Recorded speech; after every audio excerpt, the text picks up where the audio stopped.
Okay, so first trend was electronegativity, ability to attract electrons. Across the periodic table, you're correct, it increases, and then we talked about why.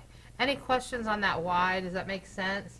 That should start to kind of be in your brain at this point. We've talked about it a few times, so it should be kind of familiar. So then let's look at down the periodic, moving down a group.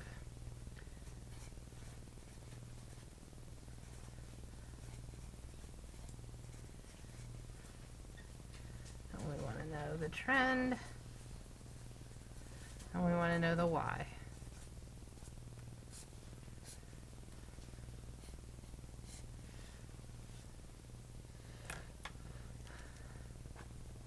So you should be able to find this one a little quicker now that you've got your papers all out and figured out where it was last time.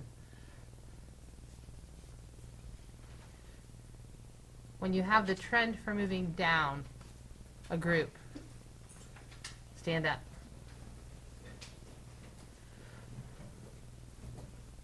So what do you think, Mara? Decreases? Yes? Okay. If you agree with her, sit down. She's right. Decreases.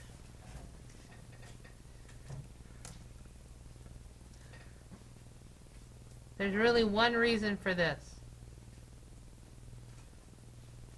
What happens as we move down a group? What are we adding?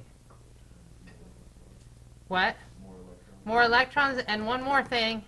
Where are we putting those electrons, Mara? Yes. So we'll start with that. As we move down,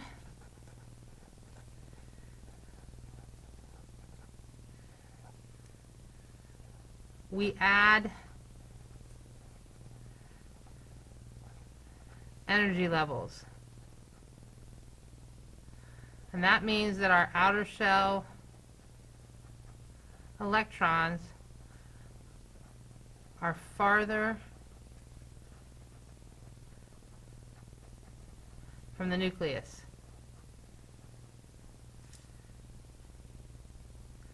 And when they're farther from the nucleus,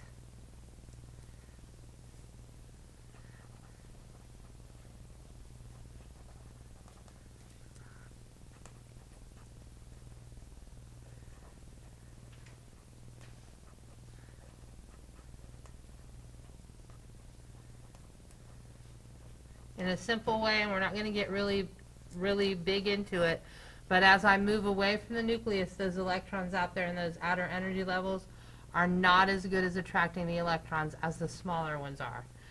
Do you remember the words that went with that yesterday? What's that pull of the nucleus called because the protons are in it? We talked about it yesterday. ENC, effective nuclear charge. So I'm going to say there's less effective nuclear charge.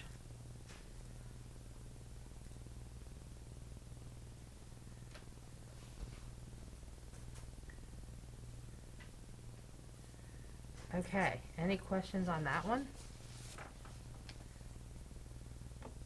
All right, what's the last trend we have? It's not a very good trend. Good, ionic radius. So let's do trend 4.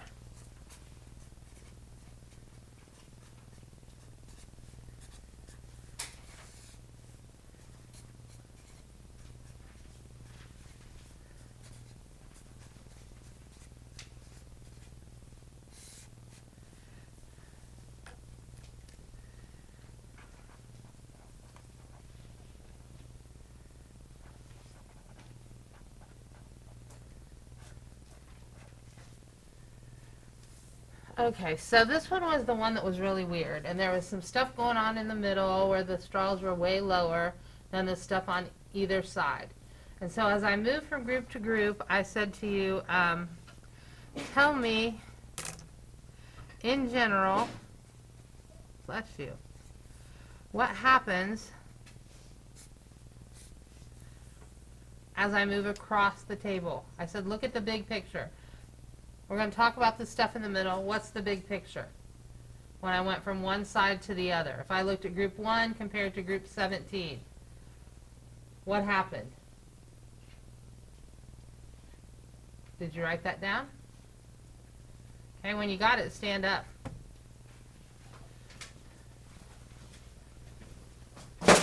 Oh.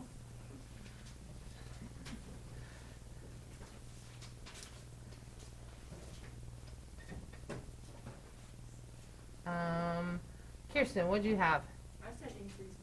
She said increases. Did you guys agree with her in general? Yeah. So we're going to say in general, you guys can sit down, it increases.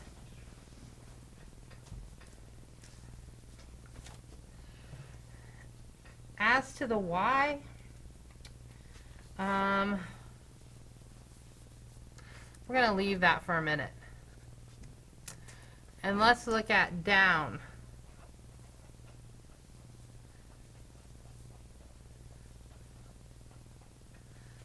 The PT. So what happened as I moved down? Who have I not heard from? Elise, what happened as we moved down? What was the trend? It what? Do you guys agree with her? Yeah? Okay. Interesting. Anybody not agree with that? Okay. Just making sure.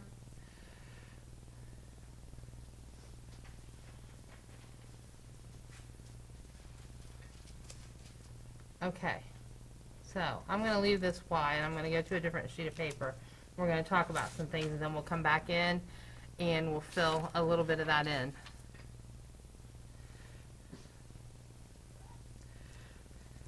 We're going to look at atomic radius for just a minute.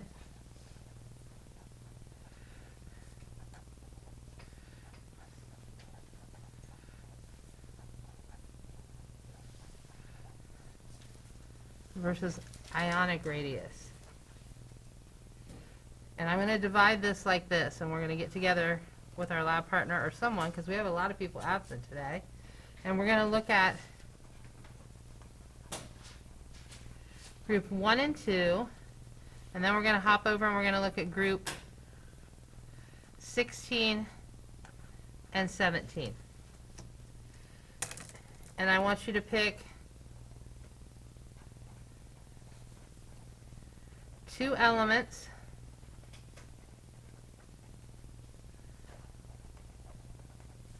from each group. You're going to do this over here also. So it doesn't matter, like for group 1 and 2 I might pick like lithium and rubidium versus beryllium and strontium. It doesn't matter which 2 you pick, you should get the same answer. Then down here you're going to pick 2 elements and you're going to compare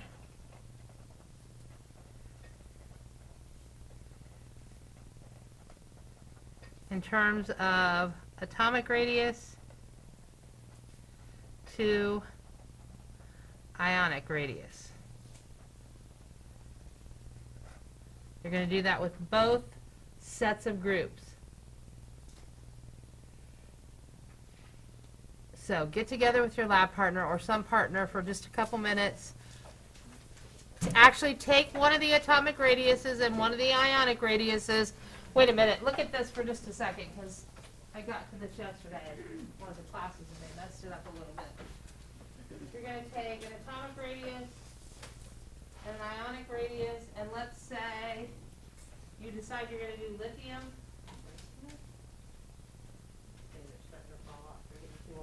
Let's say you're going to do lithium. So I'll look at lithium's atomic radius here compared to its ionic radius over here and compare them, like which is greater, which is lesser. And then I might pick rubidium and I'll compare it to rubidium over here.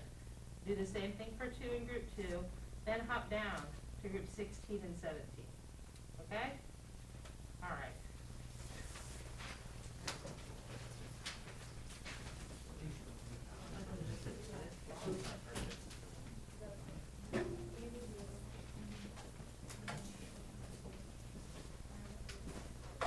So then I want you to tell me which is greater, ionic or atomic?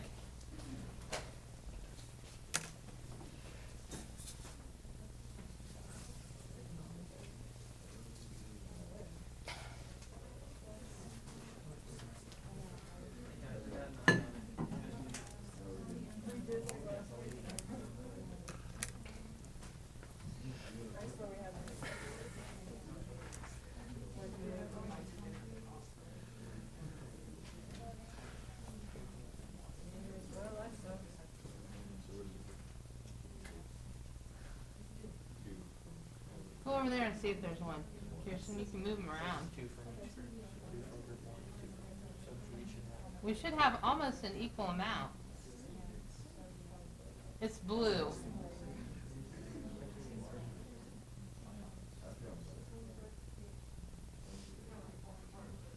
Yeah, just be careful when you move them. They're getting that clay's losing its stick.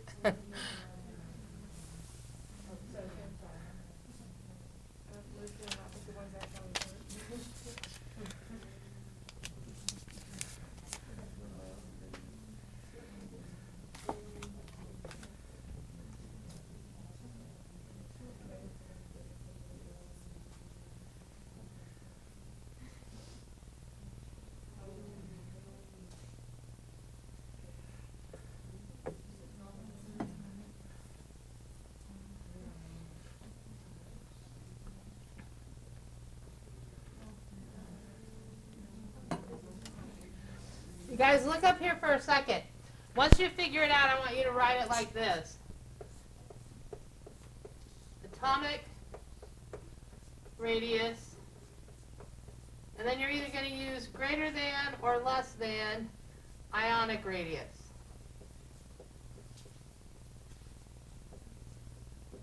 Once you get done.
Anybody having trouble?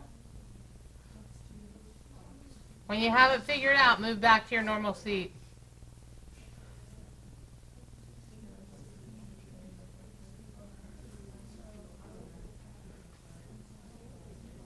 And put your tables back wherever you got them.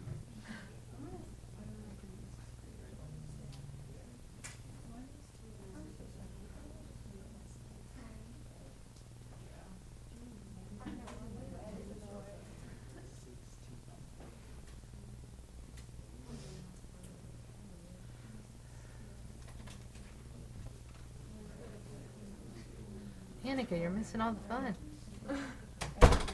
You got Carly with you?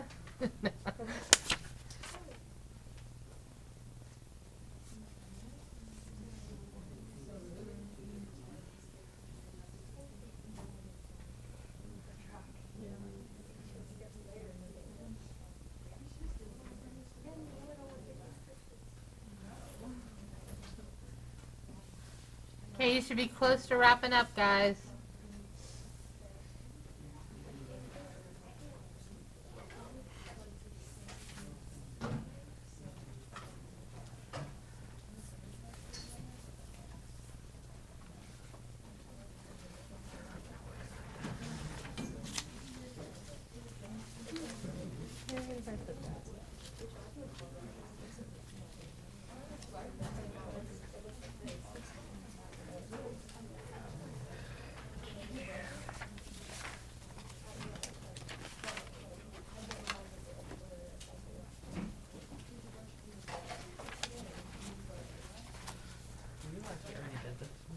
You did? Yeah.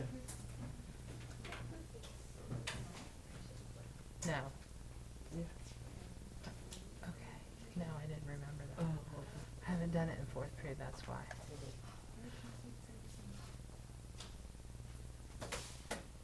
How many of you remember doing that before? I must have done it with you guys and not the other two classes. So anyhow, we should find out. Did you find the same thing when you did it? What's greater in groups 1 and 2? Atomic radius. Then when I get to groups 16 and 17, ionic radius.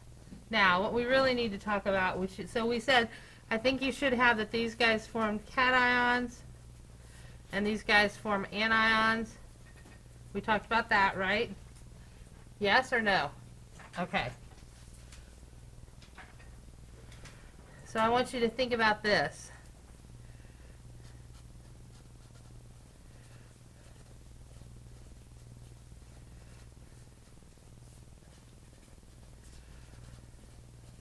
When a cation is formed, does it get larger or smaller? Did we write that down before? No? So think about it. If we didn't write it down before, think about it. What happens to something to make it a cation? It loses electrons. So it's losing electrons, probably losing a whole energy level. So what's it going to do? Yeah.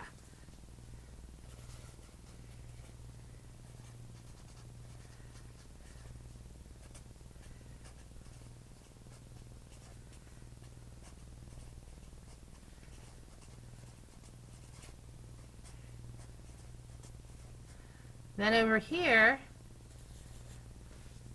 when I talk about anions, what do I have to do to be an anion? Yep, so over here, when they're formed, we gain an electron or more. Sometimes we have to gain like 2 or 3. So if I'm gaining electrons, what's going to happen to my size? Good. So I increase size. Or we can say gets larger. We've added electrons. We don't add an energy level, but we add electrons, which makes that effective nuclear charge. Now there's less protons than electrons. So the electrons are not as attracted, so they spread out a little bit more. The energy levels spread out a little bit. Okay, so now what we need to do, that we didn't do while we were talking about it, is we need to put on your trend for the 2 that we did today. So take a couple different colors. I don't care what they are. If you need them, come up and get them. And we need to add, let's see, electronegativity.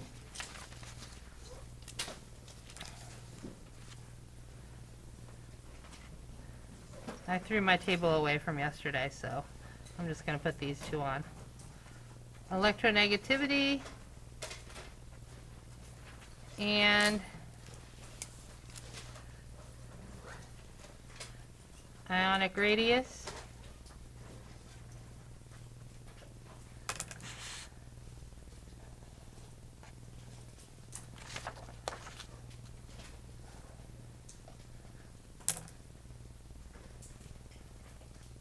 Now, what I want you to do is see if you can fill those 2 in without going back and looking them up.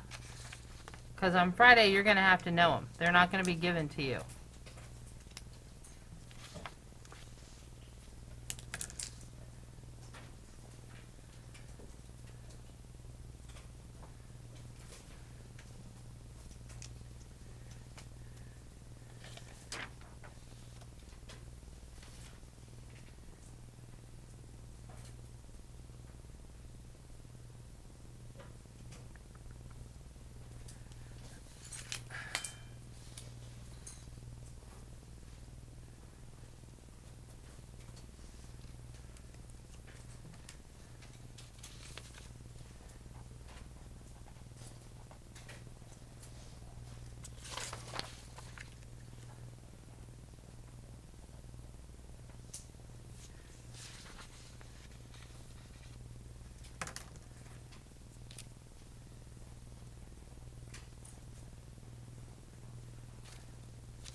So when you get done, you should have all 4 trends on that periodic table.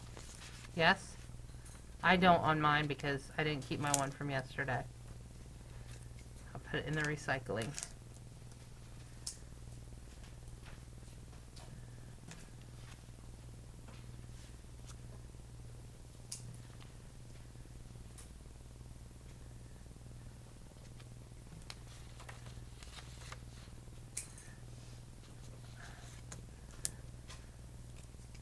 Okay, so the only other thing I really wanted to talk about was, I'm going to show you on here, but you don't need to mark this on your periodic table.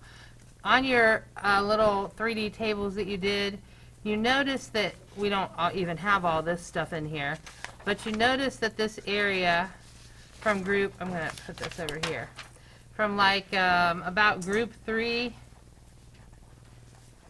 through about group 16, no, I'm going to say 15, through about group 15 on your periodic table, when you did ionic radius,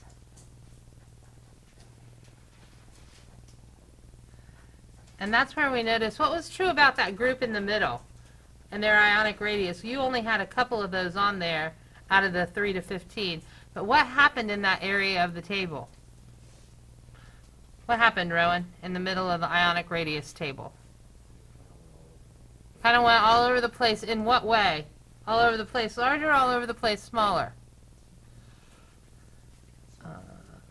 What? It was smaller. These were much smaller. They're less likely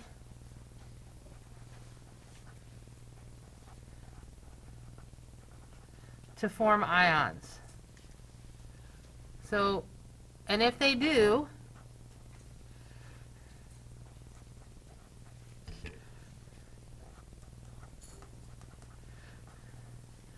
they make cations, and we know cations get smaller anyway. None of them make anions. They make cations with charges